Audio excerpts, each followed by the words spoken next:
This one makes me a little bit sad. Okay. Because it's Heart of Dixie. Okay. I was debating. I didn't know if I should be... How harsh I should be. I mean, let's be honest.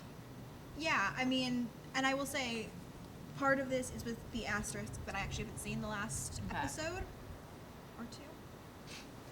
But honestly, that in itself says a lot because this is a show that I used to watch every Tuesday. Yeah. I wouldn't watch it live because God knows I watch like 1.5 shows live. But the fact is that this is a show that I used to make a priority, and no pun intended, but I feel like so far this season has lost its heart. It's a really terrible pun, but it's actually true because I'm watching this show and I'm like, what have you done? These characters, I mean, I don't know. I honestly don't know what it is, and I really hope it changes. And maybe it magically changes in the last 2 episodes of the season. I mean, the ones that have aired. It doesn't, but even if it did, that wouldn't feel earned, so that wouldn't be a good thing either. I mean, it's like this bizarre switch, and then if there's a bizarre switch back... I mean, it's just one of those things where this is a show that I loved so much. It was so adorable. It was just so cute. I still want to live in Bluebell. But at this point, I mean, I feel like Lemon is the most true to her original character. But often the most likable. I was going to say, she's true to her character, but she's not nearly as severe as she was last year. And that's why I gave it a higher grade, because it actually, this season, I like her more. Yeah. And so the fact that, like, I can... You know, it did something right in that aspect. Yeah. You know, it eased you into her, whatever, and it's grown. She's grown, and so she's grown on me. But I agree with you in the sense that she's the most likable, not because she's so awesome, but because everybody else is like a shell of who they used to be. It's really weird. It is, and like I love Wade, but he doesn't have a story anymore. He's not even interesting. Like I mean, parade him around shirtless, and you want to look at him, absolutely, but he doesn't have that spark that he had. And part of it is maybe because he's sad because, like, you know, Zoe didn't want to be open about their relationship and whatever, and you can only do that for so long though before it just becomes repetitive and weird for a guy like that. Yeah. Why would he put up with it? I mean, it's that entire relationship is really weird to me, and I know it's I actually like the relationship. See, and I feel like a lot of fans do like that relationship. I'm kind of a little bit more neutral. I think I kind of lean a little bit more towards George and Zoe, only because I feel like he's less terrible to her. At least he was less terrible to her.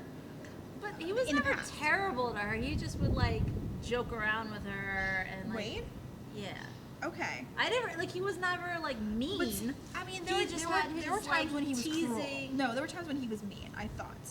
But no, my issue with them is that, you know, I think that Zoe and Wade would have been a fascinating couple to watch. And I think I've actually kind of become less Zoe and Wade now that they're actually a couple, because from what I was seeing, these two characters were never likable at the same time. Like, one of them was always a pain in the butt in their relationship. But I think that's kind of the point. I think the point is that, like, they're not supposed to work perfectly together, and we haven't really seen them as a couple yet because they've been sleeping together, but they're not doing couple with But it's not even a matter of them not working together. It's just me not wanting to watch their scenes. Like, it's like one of them is, probably to be more blunt, one of them is grating one week, and the other one's like, gee, I'm like, why are you with this person? The other person's terrible, and then it flips the other week. And it's not an issue of, because, you know, they have great chemistry. They have fantastic chemistry. They should work, to be blunt, as sex buddies. They should be able to work no matter what they do, whether you like them. I mean, I think couples chemistry should transcend whether they're sleeping together or not on the show. Yeah, but sometimes that changes the entire relationship. I mean, but you would think that these two shouldn't. Well, I don't think it was supposed to, but I think that it did. Right. In the writing, and I don't think that it was intentional necessarily. Right, and it's one of those... And that's the problem. Yeah. And I also, I mean, you know, the show was so heavily the triangle before. Yeah. And I do really commend them for getting away from that and for saying, all right, we got to give George a life outside of that. Yes. You know, we got to show who these people are and, you know, why maybe they should be together. But they've done that with if they had done that with every character, I would like it a lot more, and I would think that it's a smarter written show, and it would deserve a much higher grade. Right. Because with Lemon and Levon's triangle, they just gave them a new triangle. Right. And I don't like God, Ruby at Ruby's all. the worst. So I don't. And so Sorry. like honestly, I don't know. the only couple I like on the show is Brick and his girlfriend, and I Oh. don't even know her name. But I was gonna say they're not even together anymore. At this point, I like Lemon and Levon, and they are the yeah, but they're not together. I know they're not so together, like, but that's what I it's mean. Like they're fun to watch together on screen. right. They're fun together, but right. It's like I feel like the fun has been drained out of every other couple on screen though. Like Yeah. I don't find Zoe and Wade enjoyable. I don't No, find I don't Zoe. find them fun. I don't find Zoe and George enjoyable. I don't No. find literally any other Ruby. You know who I find do not enjoyable? enjoy Ruby. George and Wade. Like not as a couple, That is but a like I fun like them relationship. when Yeah. they just like when they were on that Boy Scouts trip Yes. and they were like talking about Tansy.